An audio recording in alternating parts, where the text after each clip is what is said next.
Hello friends, ചെമ്പനീർ പൂവിൻ്റെ പുതിയൊരു promo റിവ്യൂയിലേക്ക് എല്ലാ കൂട്ടുകാർക്കും സ്വാഗതം. അങ്ങനെ രവി വിചാരിച്ചിട്ടും നടക്കാത്തത് കൊണ്ട് തന്നെ നമ്മുടെ സച്ചിൻ രേവതിയും വീണ്ടും വക്കീലിനെ കാണാൻ വേണ്ടിയിട്ട് പോകുന്നു. അപ്പോൾ അവിടെ വെച്ച് ആ വക്കീൽ പറയുന്നുണ്ട്, നിങ്ങളൊന്നും വിചാരിച്ച് നടക്കാത്ത സ്ഥിതിക്ക് ഞാൻ എന്തെങ്കിലും ചെയ്താൽ നിങ്ങൾ അനിയനെ രക്ഷപ്പെടുത്താൻ എനിക്ക് പറ്റും. പക്ഷേ അതിന് കുറച്ച് പണം ചിലവാക്കേണ്ടി വരും. അല്ലെങ്കിൽ നിങ്ങളുടെ അനിയൻ കുറഞ്ഞത് 1 വർഷമെങ്കിലും ജയിലിൽ കിടക്കേണ്ടി വരും എന്ന് പറയുമ്പോൾ നമ്മുടെ രേവതി 1 വർഷവും ചോദിക്കുകയാണ്.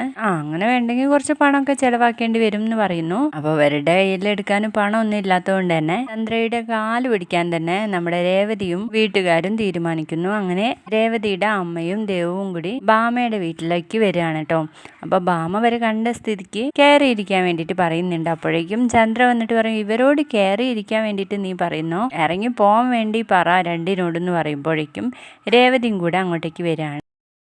അങ്ങനെ രേവതി വണ്ടിയിൽ നിന്ന് ഇറങ്ങുമ്പോഴേക്കും നമ്മുടെ ചന്ദ്ര പറയുന്നുണ്ട്, നീ ഞങ്ങളുടെ വീട്ടിൽ നിന്ന് പോയാലേ ഈ കുടുംബത്തിൻ്റെ മാനക്കേട് തീരത്തുള്ളൂ എന്ന്. കള്ളൻ്റെ ചേച്ചിയല്ലടി നീ എന്നൊക്കെ ചോദിക്കുമ്പോൾ ആകെ സങ്കടാവുന്നുണ്ട് നമ്മുടെ രേവതിക്ക്. തലയും താഴ്ത്തിയിട്ടാണ് കേട്ടോ നിൽക്കുന്നത്. അതിനുശേഷം നമ്മുടെ രേവതിയുടെ അമ്മ ചെന്നിട്ട് ചന്ദ്രയോട് പറയുന്നുണ്ട്, ഇങ്ങനെയൊക്കെ പറയണോ, നമ്മളൊരു കുടുംബമല്ലേ എന്ന് ചോദിക്കുമ്പോൾ, നമ്മളൊരു കുടുംബമോ, അണ്ണനും തമ്മിലുള്ള വ്യത്യാസമുണ്ട്, എന്നിട്ടാണ് നമ്മളൊരു കുടുംബം എന്ന് പറയുന്നത്, ഇവിടെ നിന്ന് ഇറങ്ങി പോടി എന്ന് പറയുമ്പോൾ രേവതിയുടെ അമ്മ ചന്ദ്രയുടെ കാല് പിടിക്കുന്ന ഒരു അടിപൊളി പ്രൊമോ ആണ് കാണിച്ചിരുന്നത്.